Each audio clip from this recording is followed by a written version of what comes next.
आदमी। नमस्कार दोस्तों, मैं हूं शिवकांत गौतम। स्वागत करता हूं आप सभी का शुद्ध मनोरंजन में। बॉलीवुड किस्से में आज हिंदुस्तान की सबसे बड़ी फिल्म के सबसे बड़े विलन की कहानी का कैसे जन्म हुआ था। मैं बात कर रहा हूं 1975 में आई फिल्म शोले की, शोले के डकैत गब्बर सिंह की। क्या गब्बर सिंह रियल कहानी है? क्या गब्बर सिंह का किरदार रियल डकैत से इंस्पायर हुआ है? वैसे तो आपको बता दूं कि शोले जो है वो साल 1975 में आई और इससे पहले ही एक फिल्म आई थी मेरा गांव मेरा देश, जिसमें धर्मेंद्र साहब भी थे, जिसमें विनोद खन्ना भी थे। सेम लगभग एक जैसी ही स्टोरी है। उस समय तो ये रीमेक ही माना जाएगा उसका, लेकिन शोले, पहले आपको इस फिल्म के बारे में बताता हूं, फिर हम बात करेंगे कि क्या गब्बर सिंह का किरदार एक रियल कैरेक्टर था। शोले शोले की 25 करोड़ टिकटें बिकी थी। 25 करोड़ टिकटें। 3 करोड़ में यह फिल्म बनी थी और इस फिल्म ने उस वक्त पे 35 करोड़ की कमाई की थी। अगर आज ये फिल्म रिलीज होती है तो यह फिल्म 4000 करोड़ से ज्यादा रुपए कमाएगी, जितनी टिकटें इसकी बिकी थी। आपको यह भी बता दूं कि इस फिल्म का सेट जो था वो मुंबई में नहीं था या फिर महाराष्ट्र के किसी पहाड़ों में नहीं, बल्कि बेंगलोर के पास रामानगरा नाम की एक जगह है, वहां पर पूरा का पूरा सेट जो है बनाया गया था। पूरा का पूरा गांव जो है बनाया गया था। जेल का जो सीन था, जो जेलर वाला सीन जो है असरानी का, जो कि द ग्रेट डिक्टेटर से इंस्पायर था, असरानी का जो रोल, वो सीन जो है वो राजकमल स्टूडियो में जो है शूट किए गए थे। 15 अगस्त 1975 को यह रिलीज हुई थी और रिलीज होने के बाद 1994 में फिल्म आई थी हम आपके हैं कौन। तब तक कितने साल हो गए? करीब करीब 20 साल। 20 सालों तक यह फिल्म जो है भारत की सबसे ज्यादा कमाई करने वाली हाईएस्ट ग्रोसिंग फिल्म जो है रही थी। इस फिल्म की खास बात क्या थी? इस फिल्म की बात यह भी थी कि यह फिल्म जो थी अपने तय टाइम से ज्यादा में चली गई थी। शुरुआत में इसका बजट 2 करोड़ का था। यह 3 करोड़ कैसे हुआ? क्योंकि रमेश सिप्पी साहब जो थे उन्होंने बहुत सारे सीन जो थे इस फिल्म के वो कई बार जो है शूट किए थे, परफेक्ट जो है उसको लाने के लिए।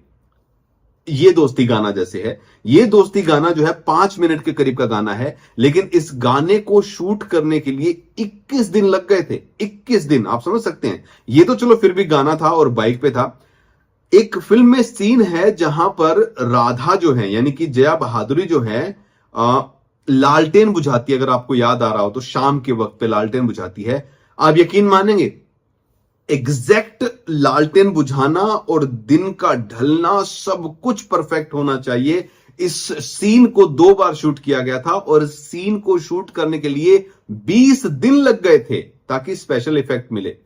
एक और सीन आपको बताता हूं। याद है, फिल्म की शुरुआत ट्रेन के लूटने से होती है, जहां पर सोच कर रहे हो गब्बर सिंह और जो जय और वीरू की जोड़ी जो होती है, संजीव कुमार उनको जो है गोली मार के जो उनकी हथकड़ियां तोड़ता है और ट्रेन लूटने से जो है बचाई जाती है।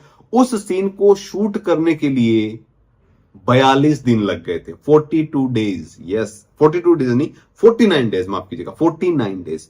इस फिल्म की एक और खास बात थी, आपको बता दूं, मैं खास बातें बताता जा रहा हूं, गब्बर सिंह की कहानी आपको बताता हूं। इसके बाद 70 mm लिखा गया था इसके पोस्टर पे। इससे पहले जो है अमूमन फिल्में जो बनती थी वो 35 mm के पर्दे पर 4x3 की बनती थी, 2.21 की।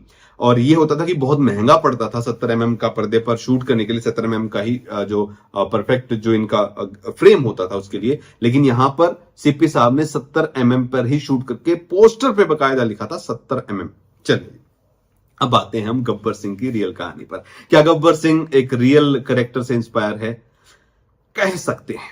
50 का दशक था और उसमें एमपी, राजस्थान और यूपी, इन तीनों जगह के जो बिहड़ हुआ करते थे, यहां पर एक डकैत हुआ था जिसका नाम था गब्बर सिंह उर्फ गबरा।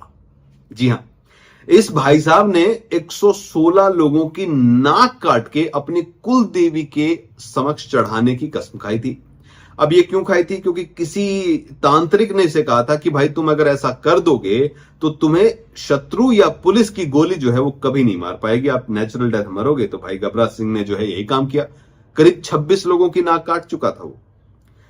इसी दौरान एमपी में जो पुलिस निरीक्षक थे उनका नाम था KF रुस्तम साहब। KF रुस्तम जो थे वो डायरी लिखा करते थे और वो डायरी में ये किस्से लिखते रहते थे। अब जो ये गबरा सिंह था ये पुलिस वालों को पकड़ के उनकी भी नाक काट दिया करता था। तो बहुत सारे किस्से जो थे उस डायरी में थे, और ये सिर्फ इसी डकैत के नहीं, बहुत सारे डकैतों के थे। यहां पर एक IPS अधिकारी भी हुआ करते थे जिनका नाम है PV राजगोपाल। उन्होंने इस डायरी को बुक में कन्वर्ट कर दिया और बुक बनी the British, the bandits and the border. जी हां, इस बुक में आपको बहुत सारे कहानी और किस्से मिल जाएंगे। अब इसका गब्बर से क्या कनेक्शन है? तो आपको याद दिला दूं कि यह फिल्म जो है सलीम जावेद ने लिखी थी। अब सलीम साहब जो हैं उनके पिता जो थे वो MP में पुलिस अधिकारी भी थे। तो ये जो किस्से हैं डकैतों के या गब्बर के या गबरा के, ये ऑलरेडी सलीम साहब ने बहुत सारे सुने थे अपने पिता से, और कहीं ना कहीं उन्होंने गबरा सिंह के कैरेक्टर से इंस्पायर होकर, उसकी कहानी और किस्सों से इंस्पायर होकर गब्बर सिंह का किरदार जो है वो लिखा था। हालांकि डायलॉग्स बिल्कुल अलग तरीके से और बहुत ही बढ़िया वाले लिखे गए थे। और सलीम साहब जो हैं वो कहते भी थे, सलीम और जावेद दोनों ने कहा था कि हम लोग जो हैं हम फिल्म लिख रहे थे और हम ये वेट किया करते थे कि यार कब गब्बर सिंह का किरदार आएगा, कब गब्बर का रोल आएगा, हमें वो लिखना है। तो इतना ज्यादा जो है वो उसको मिस किया करते थे। वैसे गब्बर सिंह की भी कहानी बड़ी इंटरेस्टिंग है। अमजद खान साहब जो थे वो पहली चॉइस नहीं थे, इनफैक्ट वो चॉइस ही नहीं थे। यहां पर डैनी जो है वो फाइनल हो गए थे, कुछ पार्ट शूट भी करने की बातें चल रही थी, लेकिन डैनी जो है उस वक्त पे एक और फिल्म में बहुत ज्यादा व्यस्त थे, इसीलिए उन्होंने इस फिल्म को मना कर दिया। और फिर गब्बर सिंह की एंट्री होती है अमजद खान के रूप में। तो अमजद खान की डेब्यू फिल्म थी और ये एक भारतीय सिनेमा का अमर अजर कैरेक्टर जो है विलन के रूप में बन गया है। कैसा लगा आपको एक किस्सा? उम्मीद करता हूं पसंद आया होगा। अगर पसंद आया है तो ऐसे ही और भी किस्से हैं भाई, सुनने के लिए हमारे चैनल को सब्सक्राइब तो कर लो, बेल आइकन दबा लो। और अगर आप भी कोई किस्सा सुनना चाहते हो तो इस वीडियो के कमेंट बॉक्स में लिख के जरूर बताइए।